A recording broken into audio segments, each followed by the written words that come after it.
Joining me right now is the Attorney General of Florida, Ashley Moody. AG Moody, good to see you again. Thanks very much for being here. You say the state is safe. What's going on this year in terms of spring break? Well, as you know, Maria, Governor DeSantis and I have worked hard to keep Florida open, make sure that the nation and the world know that Florida is a destination where you can come and travel and be with your family. And as you know, we have also been extraordinarily supportive of law enforcement and law and order in our state, and it will stay that way.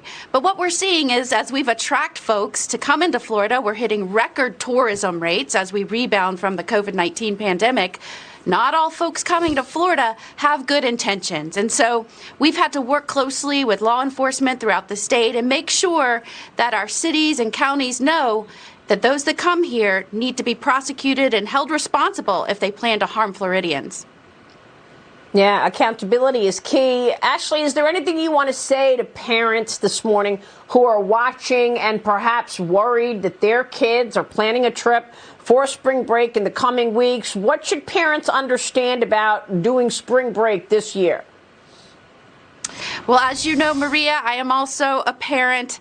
One of the things that I advise all parents, and I've been very aggressive as Attorney General, as a mom, in giving advice on how to talk to your children about the dangers of online, things that might attract them that aren't where they shouldn't be meeting folks that they don't know. Yeah. You can go to our website, myfloridalegal.com, but it's so important that you talk to your children. But Florida is safe, we're open, and we will always work to protect those that travel here.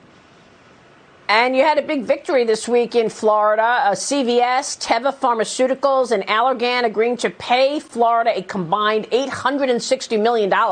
That's part of the settlement of the opioid epidemic case. Your thoughts on this victory? Well, this has been something I've worked tirelessly on since becoming the Attorney General. The opioid epidemic has devastated families throughout the nation. I am proud to say we will be bringing billions into the state of Florida to abate the opioid epidemic. We have one defendant left. We're headed to trial next week, and we have a very strong case, and we'll press forward to make sure that Floridians have resources to make sure our families are made whole. And, of course, it's not just opioids. We've got illicit narcotics coming over the border, fentanyl and other illicit drugs flowing freely across our southern border under the Biden administration. You and I discussed this a few months ago when I saw you at the southern border, and we were together talking about the border policies during the trip back in January. Here's our conversation back then. Watch.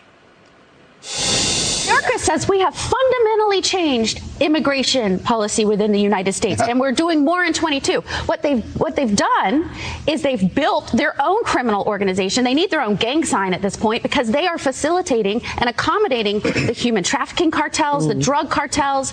They're actually taking folks and helping bring them into the interior, and you see the disastrous results in the states. Why? Yeah, you were there with two other AGs, one from Missouri and West Virginia. And now we've got new information, AJ. The Biden administration is expected to end Title 42.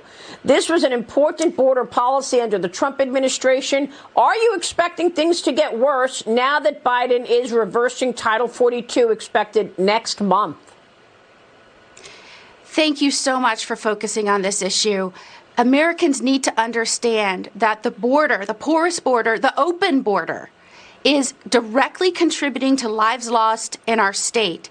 We are now seeing even more dangerous drugs than fentanyl. I just did a release, Maria, of isotonitazine, which is up to 20 to 100 times more deadly than fentanyl. We will keep seeing increases in our deaths as long as this border remains open and Joe Biden refuses to step up and follow the law and protect Americans. Yeah, well, we are going to be watching this closely, AJ, because I know that Title 42, the border agents tell us when it goes away, they're expecting 18,000 encounters a day.